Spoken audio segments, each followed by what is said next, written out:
Hi, let's talk about something that one could call overall organizational framework or overall or general strategic management framework. Basically, when somebody wants to start an organization or a business, this is the general process that one can be seen to go through.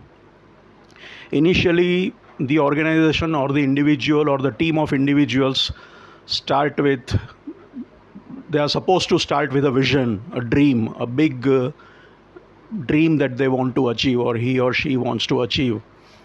Let's say he wants to set up a Fortune 500 company, an Indian multinational company, or Gandhiji said he wants to give freedom to India. So, some big dream which can be very motivational, which can enthuse your team and your employees also, and which can be inspiring. So, that you start with a very big dream, which is a long term thing that you are going to eventually achieve, and that's your ultimate goal or objective.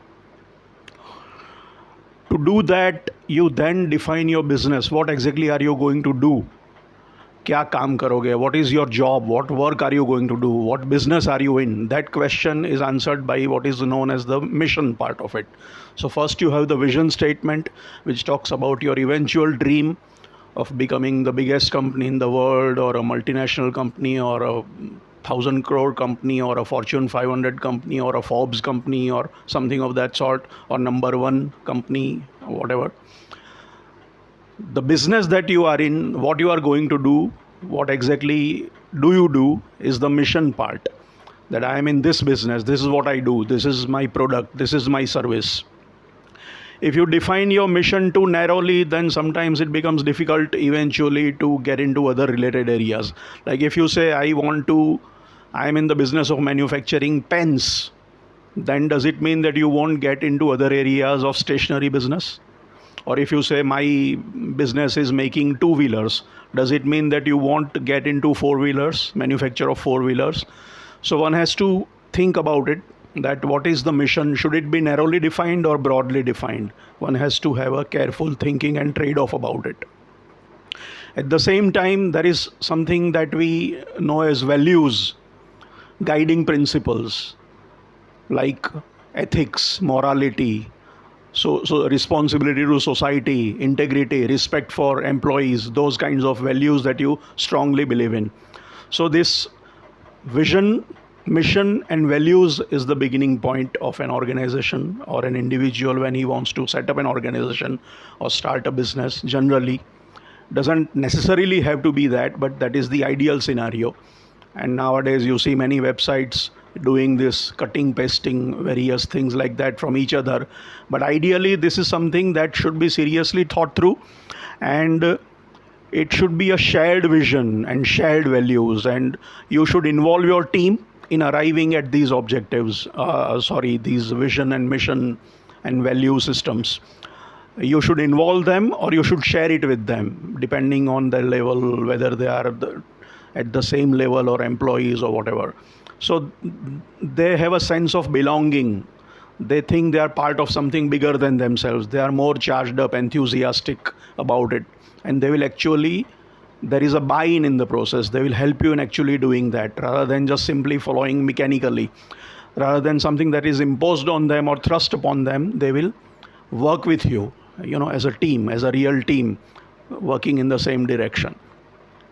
After that, once you have formalized your vision statement, mission statement, values have been kind of drafted after discussion and brainstorming with your team and your people, then you basically come out with objectives. Objectives are quantifiable and measurable, and they are like in terms of specified in terms of time and monetary value sometimes. That in 1 year we will do this much of production, this much of sales, in 2 years we'll do this much, 3 years we'll do this much. So that they tell you whether, if you are achieving those objectives, those milestones, then you are going in the right direction at the right speed. If you're not doing it, either your direction is wrong, your speed is wrong, something is wrong. So they tell you, they are benchmarks or yardsticks, that they are like milestones on a road. They tell you about the progress that you are making. So quantifiable, measurable objectives are necessary to measure your progress, to benchmark it properly. So that is what it is. Once you have done that, then you do something called a SWOT analysis. SWOT, SWOT, strengths, weaknesses, opportunities, and threats. Now, S and W, strengths and weaknesses, are internal to the team, to the organization, to the business. Whereas opportunities and threats are external to the organization. They are in the environment, they are outside of your business or organization or your control. So you do that to see if your objectives are realistic enough. They are not too ambitious, they are not too pessimistic, they are achievable. They are not impossible, they are also not very low. So you have made very ambitious objectives, but you don't have the strength to carry out, or you are too weak, and increasing your strengths or improving upon the reducing those weaknesses is going to be difficult. Sometimes the opportunities are limited, then having big objectives might not be possible, or achieving them might not be possible. Sometimes there are threats, there are hindrances from the environment, competition and other things, government regulations and all, external factors, business scenario or market scenario, customers, competition, government, all these are external environmental factors. So objectives need to be looked at after you actually look at the SWOT part of it. If you have objectives and then you think that your SWOT analysis is in line, the SWOT analysis tells you that yes, these objectives are achievable, then you kind of finalize them. Initially what you have are the draft objectives. Then you test that against the SWOT analysis part, see if you have the requisite strengths, your weaknesses are manageable, sufficient opportunity exists, threats are also controllable. Then you will be able to achieve those objectives. Then you kind of finalize on those objectives. Once the objectives are finalized, then the question arises of how to achieve those objectives. You have got your vision, long-term dream, what business, what is it that you are going to do, what is the work that you are going to do, your product or your business or your service, right? That is your mission. The values or the principles that will guide you during this process, these are your values. Then you have your objectives thoroughly tested after doing your SWOT. So finalization of objectives has also been carried out. Now how do I do that? How do I go about achieving those objectives, which will eventually help me achieving my dream? That is the strategy, that is the plan that is going to get you there. Once you have got the plan ready, the strategy ready, how to go from A to B is the strategy. I am here and I want to go there. The roadmap that I choose, the direction that I choose, the ways and means that I choose, the plan that I make is the strategy. How to is the strategy. How to achieve your objectives is the strategy. And then comes the organization structure that you put in place, the systems and procedures that you put in place to achieve or implement that strategy. So this is the overall strategic management framework for a business or an organization in general. At the same time, let me show you here so you can see it for yourself. You've got your vision, mission, values, objectives, that is the draft part of it. Then you do your SWOT, then you do your final objectives, then you have your strategy, and then you have structures, systems, procedures. This is the basic process, the basic framework, organizational framework that one needs to follow. At the same time, it might also be important simultaneously to ask oneself about what it is that an organization is, basically.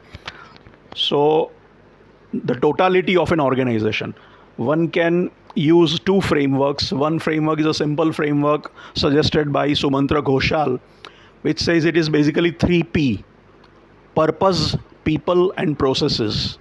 The purpose, the intent, the objective. What do you want to do? Why do you want to do? What exactly is the goal? The purpose, that is like your vision, your mission, objectives, all in one. The people, because you will have a team of people which will be part of your organization, your team, your structure, your employees and all. who will be doing it and helping you and working with you, and the processes that you will follow, the things that you will do, the activities that you will carry out. So purpose, people, and processes is what an organization is all about. Another way of looking at it is suggested by McKinsey and Company in its Diamond 7S framework, which is like seven features, seven S's: strategy, structure, systems, staff, that is employees, skills, shared values, and style. 7S: strategy, structure, systems, staff, that is employees, human resources, manpower, skills that you need to have, your employees need to have, shared values that we have talked about, and style of functioning of the organization. This is the way, management style, organization style, the way we do things around here. I'll also write it down for you so you can see it for yourself.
Here is your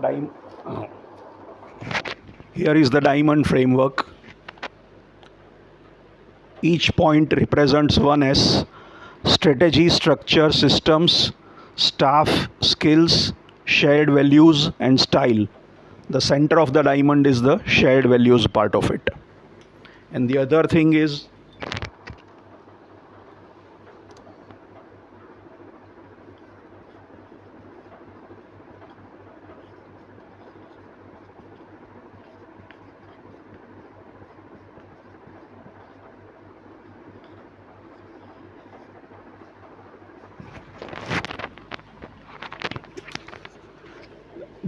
the 3P part of it: purpose, people, processes.